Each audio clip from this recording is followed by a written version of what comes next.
बिस्मिल्लाहिर्रहमानिर्रहीम, अस्सलाम वालेकुम नाज़रीन, मैं हूं कब्बर ज़ैदी। यूट्यूब पे आप मेरा व्लॉग देख रहे हैं। आज के व्लॉग में मैं आपके साथ शेयर करूंगा कि CIA के चीफ गुज़िश्ता 20 दिनों में 2 मुसलसल मुलाकातें आर्मी चीफ हमारे जनरल कमर जावेद बाजवा से क्यों कर चुके हैं और इसके पीछे क्या रीजंस थी। वो जो आर्मी चीफ के पास आए और क्या मुतालबात उनकी जानिब से किए गए। इस व्लॉग में आपको ये भी बताऊंगा कि तालिबान की जानिब से पाकिस्तान से डिमांड की जा रही है और वो डिमांड क्या है, पाकिस्तान उनकी किस तरह से हेल्प कर सकता है और क्या मदद उनकी जानिब से मांगी गई है। तीसरा, मैं आपको इस व्लॉग में ये कवर करने की कोशिश करूंगा जो Bloomberg, Washington post, New York times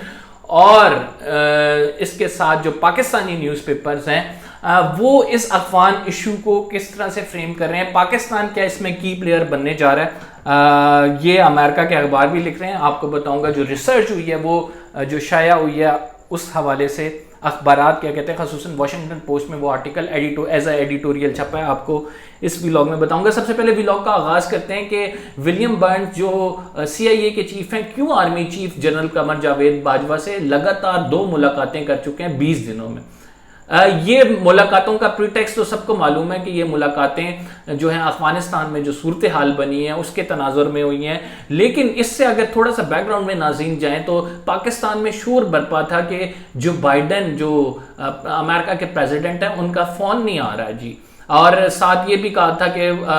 हम इर्रेलेवेंट होते जा रहे हैं और हमें कोई पूछ नहीं रहा, दुनिया हमें स्टेक होल्डर नहीं समझ रही। लेकिन तालिबान का टेक ओवर है, उसके बाद की अगर सूरत हाल मॉनिटर करें तो इस टाइम यूरोपीय वज़ीर ख़ारजा की कितार बंदी हुई है एक, जो कि शाह महमूद कुरैशी और पाकिस्तान के डिग्निटरीज से मिलने आ रहे हैं। इसके अलावा दीगर इंटेलिजेंस एजेंसीज के लोगों ने पाकिस्तान का रुख किया और वो पाकिस्तान की तरफ देख रहे हैं क्योंकि पाकिस्तान एक अहम स्ट्रैटेजिक प्लेयर है इस तमाम गेम में। वो किस तरह से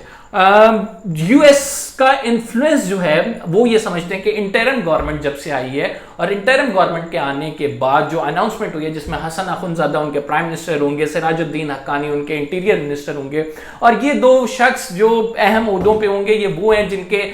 सर की कीमत लगाई गई थी 5 मिलियन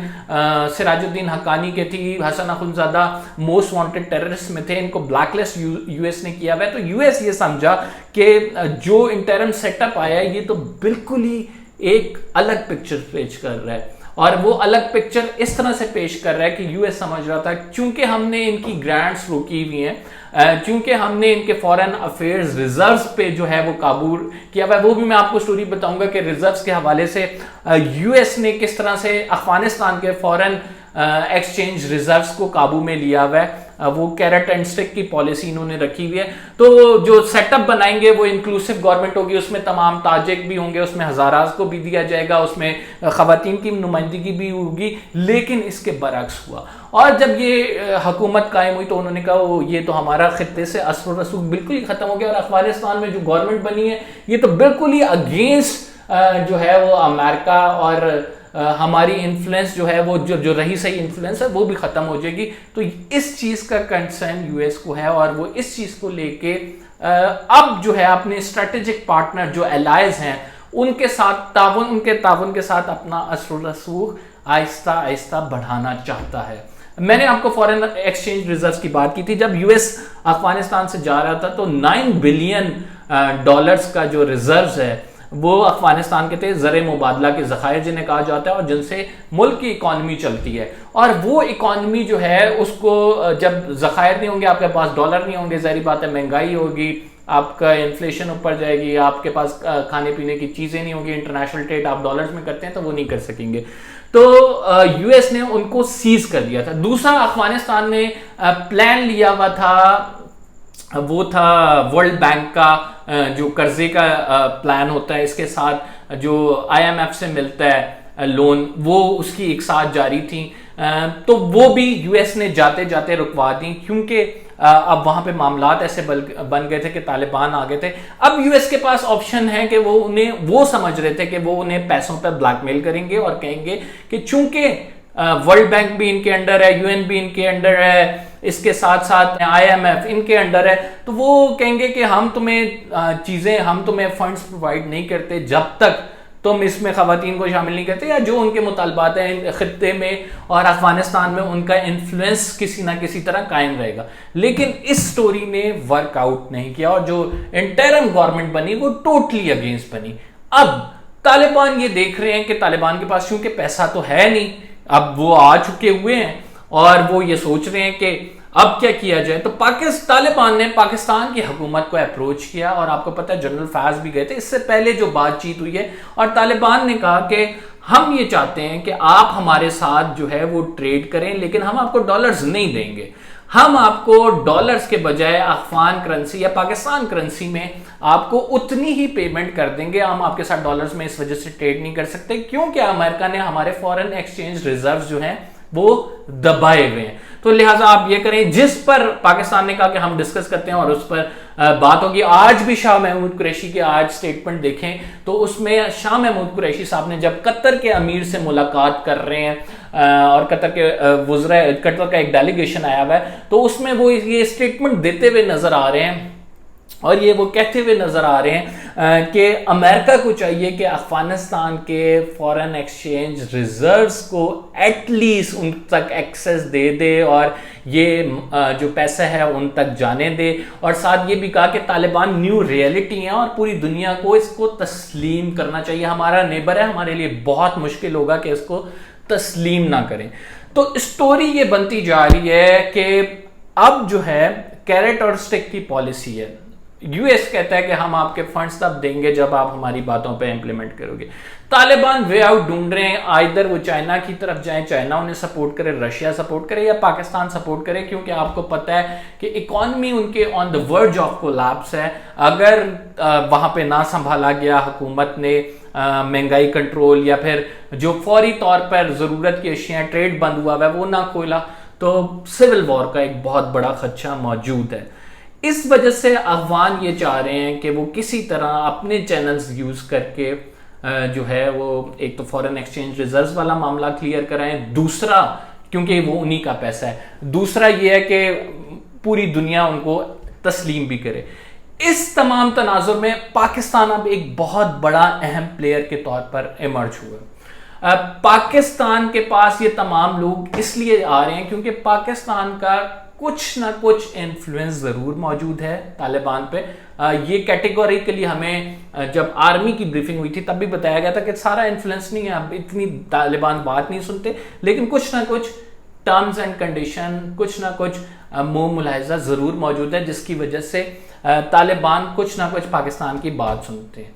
तो अब जो अप्रोच किया जा रहा है CIA की जानिब से वो ये अप्रोच किया जा रहा है कि अब तालिबान ने यह हुकूमत बनाई है,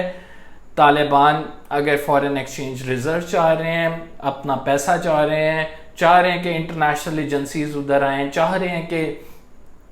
इंटरनेशनल बैंक से उनको लोन मिले, तो उनको अपनी पॉलिसी को रिवाइव करना होगा, एक इंक्लूसिव गवर्नमेंट बनानी होगी। इसके साथ ये भी चाह रहे हैं कि अमेरिका जो कह रहा है, अमेरिका ने ये सोचा कि अपने स्ट्रेटेजिक एलाइज यानी पाकिस्तान से मिलके अब वो ऐसी हिकमत अमली तरतीब दे कि उसका असर रसूख जो अफगानिस्तान पे था वो बिल्कुल ही निगेट ना हो जाए, बिल्कुल ही खत्म ना हो जाए, कि ऐसा ना हो कि वहां पे अगर फर्ज करें उनके पास पैसा नहीं है, सिविल वॉर शुरू हो जाती है, तो उनको ये डर है कि तालिबान भी नहीं होंगे तो एक और फिर से अलकायदा और टेररिस्ट ग्रुप वहां पे जो है फंडिंग करेंगे, और वो उस फंडिंग का जो है अमेरिका को डायरेक्टली थ्रेट है कि दोबारा से अलकायदा या IS जो है वो सर उठा लेगी और वो अमेरिका के लिए खतरा बन सकते हैं। तो अमेरिका को एक तरफ तो डर उन टेररिस्ट ऑर्गेनाइजेशन का भी है, दूसरी तरफ वो खत्ते में असर रसूख भी रखना चाहते हैं और साथ पैसा भी रोका हुआ है। तो कैरेट और स्टिक की पॉलिसी उन्होंने अपनाई हुई और वो ये चाह रहे हैं कि किसी तरह से भी हम जो है इन पर रूल करते रहें और किसी तरह से हमारी बात जो है मानी जाए। और तालिबान के लिए भी बहुत जरूरी है कि वो उनको पैसा आए ताकि वो हुकूमत चला सकें, और ना सिर्फ हुकूमत चला सकें बल्कि वो ग्लोबली उन्होंने अपने आप को मनवाना भी है। तो इस तमाम मामले में पाकिस्तान जो है एक अहम किरदार अदा कर रहा है इन दोनों फरीकैन के माबैन नेगोशिएशन में, इन दोनों फरीकैन के हवाले से जो आप कह सकते हैं उतार चढ़ाव आ रहे हैं, जो इसमें चैलेंजेस आ रहे हैं, वो सारे डिस्कस किए जा रहे हैं अहम स्ट्रेटेजिक पार्टनर पाकिस्तान से। और पाकिस्तान उसमें फैसिलिटेशन कर रहा है। पाकिस्तान का शुरू से मौकफ रहा है कि अफगानिस्तान पर अमन होगा तो पाकिस्तान को इसका फायदा होगा और पाकिस्तान इससे प्रॉस्पर होगा, पाकिस्तान आगे बढ़ेगा। तो लिहाजा पाकिस्तान अपनी कमिटमेंट निभा रहा है, इसीलिए ये CIA चीफ भी, तालिबान भी इस टाइम पाकिस्तान की तरफ देख रहे हैं, क्योंकि एक इम्पॉर्टेंट मुल्क पाकिस्तान बना हुआ है, बल्कि पूरी दुनिया पाकिस्तान की तरफ देख रही है। कुछ कयास रही थे कि CIA चीफ ने इंडिया में भी बड़ी खामोशी के साथ साइलेंटली मुलाकात की है वहाँ पे इंडियन इंटेलिजेंस चीफ से, उसकी बहुत सारी खबरें भी आई, लेकिन पाकिस्तानी चीफ से मुलाकात का जो मकासद थे वो मैंने आपके सामने रख दिए। एक जो रिसर्च शाया हुई है वॉशिंगटन पोस्ट में, उसमें ये बताते हैं कि जो तालिबान है इस टाइम राइट नाउ, उनका असर रसूख बढ़ता जा रहा है। ना सिर्फ असर रसूख उनका अफगानिस्तान में एक्सपेंड होगा, बल्कि खित्ते में भी वो एक्सपेंड हो सकता है। उन्होंने रिसर्च में बताया कि अमेरिका इस हवाले से इतना कंसर्न है कि अमेरिकन पीपल जो हैं उनकी 9/11 से पहले जो पॉलिसी थी, और वो 9/11 से पहले जो वो हुकूमत पे कम ट्रस्ट करते थे, 9/11 के बाद वो हुकूमत पे ज्यादा ट्रस्ट करना शुरू हो गए। लेकिन अब जब ये विड्रॉल हुआ है तो वो ट्रस्ट एक दफा फिर उनका कम हो गया हुकूमत से, और वो ये देख रहे हैं कि कहीं ये जो है दोबारा 9/11 या अफगान तालिबान कहीं अमेरिका के लिए दोबारा खतरा तो नहीं बन जाएंगे। और जब पब्लिक ओपिनियन चेंज हो रही है वहां पे, उन्होंने बताया कि 70% लोगों ने इसके अगेंस्ट राय दी कि हमें वहां से रिस्पॉन्सिबल विड्रॉल करना चाहिए था, ऐसा नहीं करना चाहिए था कि फौरी तौर पे वहां पे विड्रॉल हो जाए। और बाइडन पे बड़ा प्रेशर आया, तो अमेरिका ये टैक्टिक्स यूज कर रहा है कि अपने अलायंस को यूज करे और अपनी पोजीशन को ग्लोबली स्ट्रेंथन करे। तो ये तमाम मामलात हैं जो कि चल रहे हैं। ये जो मैंने आपको बातें बताई हैं कि निचोड़ हैं इंटरनेशनल न्यूज़पेपर्स के एडिटोरियल्स का। अपनी तरफ से मैंने कोशिश की है कि मैं कोई बात ना करूं, जो facts as it is described हुए हैं उनको मैंने कहा, और कुछ जो सोर्सेज से हमारे खबरें मिलती हैं वो मैंने आप तक पहुंचाने की कोशिश की है। उम्मीद है आपको इनसाइड स्टोरी पता लग गई होगी कि एग्जैक्टली क्या हो रहा है खित्ते में और क्यों CIA चीफ ने विजिट किया है पाकिस्तान का। एप्रिसिएशन भी पाकिस्तान की हुई है, जो इवैक्यूएशन प्रोसेस है जिस तरह से पाकिस्तान ने फैसिलिटेट किया है। मेरे चैनल को सब्सक्राइब करना ना भूलें। जो अफगानिस्तान का इशू है इस पर आपको इंसाइट देते रहेंगे। फिलहाल कंबर ज़ैदी को इजाज़त दीजिए। अल्लाह ने के बाद।